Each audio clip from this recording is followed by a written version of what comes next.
First of all, since we are in California, I'm sure you've been welcomed, but I want to do an official welcome on behalf of the governor and the people of California. We are so happy and so proud to have you here. And since Sacramento is my hometown, I'm especially happy to welcome you to Sacramento. What we have self-declared and are continuing to build for America's farm to fork capital. There is very good eating in this town. And for those of you who enjoy a wide variety of adult beverages or milk of all kinds, plant-based or not, this is a very good place to be. I am so proud and honored to be the Secretary of Agriculture. I was just reappointed by Governor Newsom in January of this year. And to be able to have grown up on a farm in western Nebraska and come to California, I, more than anyone, know how blessed we are with the bounty that we produce. 400 different commodities, farm gate value of over $50 billion, 8 of the country's top producing counties, and some of those counties are some of the top producing areas of the world. It doesn't happen all by itself. It is our natural resource base and this wonderful Mediterranean climate that have allowed us to do so much. But it's also because of innovation. It is because we have some of the leading universities, public and private, in the world that have spurred that innovation, and that we have these specialty crops that are very responsive to markets, which means we sometimes go through very painful pull it out and try something else. So that's enough bragging for now, but if you want to know about good places to eat or things to do in Sacramento, we can talk later, okay? So I am going to spend the next 10 minutes just talking about what we have been able to do with our soil health program, which is part of California's Climate Smart Agriculture programs. This is a suite of practices that we started putting together over 6 years ago. The very first program that we funded was our on-farm water use efficiency program. It was introduced in the second year of our 6-year drought. And it was the first time that we put together a program that asked farmers to calculate what their estimated greenhouse gas emission reductions would be. I am here to say we could not build any of our programs without the investment and years of work that have been done by the United States Department of Agriculture, and especially for their on-farm calculator tool, Comet Planner. So I cannot say enough good words about Comet Planner and how important it is to have that kind of a tool for all of us to be able to use as a reference point and adapt it to our agriculture, and we've included a lot of specialty crops in that. That was the first program, and I think when I spoke to the Soil Health Institute, was it 3 years ago? That's what I thought in St. Louis. We were hoping to get funding for a soils program. We had just gotten funding for a dairy digester program. This is because of our state goal, and it is a mandate to reduce methane emissions from the dairy sector and livestock sector by 40% by the year 2030. And so we're investing in dairy digester technology as well as alternative manure management practices, other ways for smaller scale farmers where dairy digesters won't make economic sense to be able to do composting or other practices to reduce methane reductions. I mentioned that program because there's obviously a direct nexus with our Healthy Soils program. Our Healthy Soils program finally got funding after 2 years of going through a process, working with the legislature and the governor. And it took 2 years because we concurrently extended our cap and trade program for an additional 30 years, and that gave the certainty to the marketplace for our auction to really work. And that is the second most important ingredient. Well, probably money's always the first most important ingredient, but I think Comet Planner is the most important. That generates several $billion a year for us to reinvest in transitioning our economy to a low carbon and eventually zero carbon economy.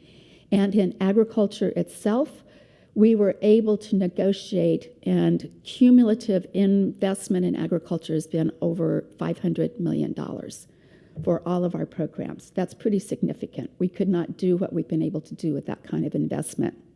The first year of funding for our Healthy Soils program was $5 million. I'm happy to say that we have now funded just in soil health, 317 projects with our most recent round of funding. That's covering 33,451 acres. And our estimated reduction in greenhouse gas emissions is almost 40 million metric tons. How do we do this program? NRCS Practices. We have used the NRCS technical guidelines as practices that farmers are already familiar with.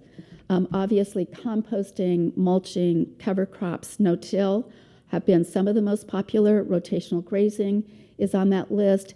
Hedgerows, trying to look at multiple benefits wherever we can. We have, through the Environmental Farming Act that was actually passed in 1996, we have an environmental farming science panel. That is our public forum for vetting all of the practices that we are going to adopt and running those through a very public process so that as we get new data, we can add new practices to what farmers will be able to qualify for. These are cost share programs where the farmers are putting in some of their money. Obviously, they're putting in their own time. The projects that we're funding are not just cost share programs for individual farmers. There are a number of projects that are demonstration projects. There are two different kinds of demonstration projects. One is purely to bring farmers together around a farmer who's doing the practices to share that information, learn from each other. Many of those are run by resource conservation districts or cooperative extension, primarily. There are other nonprofits. Some of our county farm bureaus have started entering into this program and bringing farmers together. We need as many of those kinds of demonstration projects as possible. The second kind is what we call research demonstration projects, so that those people have made a commitment to collect the data. We can never collect too much data.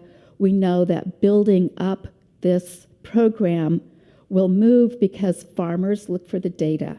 They want to know who was involved, who quantified it, how would that work for me? We also know that building soil health and sequestering carbon is not a next quarter, what are the results kind of practice. We have to be in this for the long term, and we are.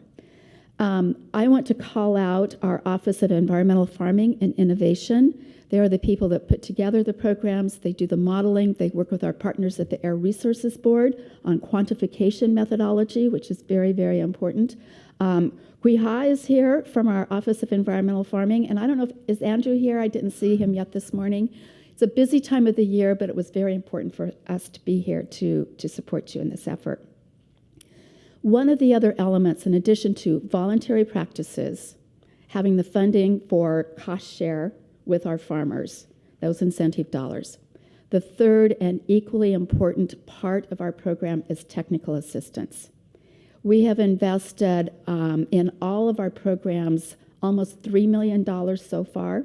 It's a commitment that we want to continue to expand for a multitude of reasons. California is a very big state. If nothing else, I wish I had the map up here so you could appreciate our variety and the 600 miles of coastline from Humboldt to Imperial County.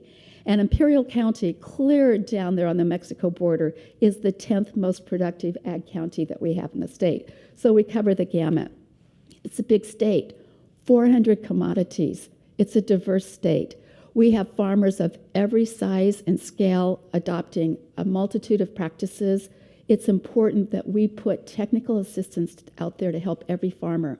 We also have a large number of farmers who are first-generation farmers where English is not their first language. So we have dedicated resources for socially disadvantaged farmers, farmers where English is not their first language. We have several programs. One is we put out a call for proposals that, again, are primarily resource conservation districts, farm bureaus, and cooperative extension. But a year ago, we got an innovative new program through our Strategic Growth Council for $1.1 million that we're investing in cooperative extension. Cooperative extension has hired through this program 10, and they're in the process of hiring the 11th community educator.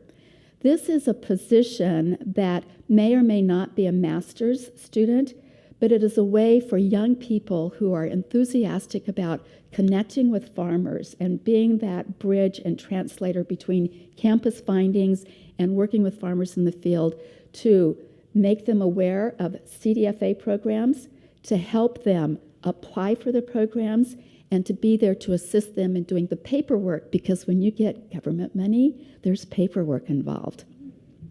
They also help us calculate our progress that we're being made.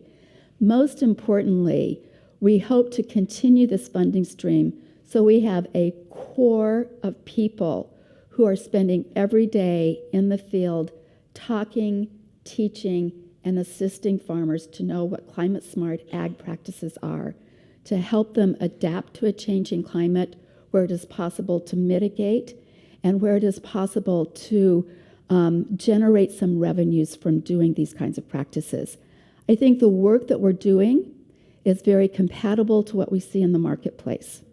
And it's important that we do this work, that we're doing the data that will inform the marketplace so that as one end of the supply chain makes decisions for what's going to happen on the farm, it's doing it with scientific information, with practical information, and with an understanding and appreciation of the time and patience that is required for these practices to work. We cannot allow the enthusiasm for soil health and the ability of farmers on the land to sequester carbon to become greenwashing. This is real. We have spent a lot of time the last 5 years building partnerships with other countries. I've taken climate-smart agriculture delegations to the Netherlands, to Israel, to Australia, to Chile. Next month, we'll go to South Africa. Last month, after I spoke at the Bonn conference, the French contacted USDA to see about how they could adapt Comet Planner for what the EU is doing. They have just announced a program around 5 different ministries. The Dutch will be leading one on soil health and lands. There's a lot going on here.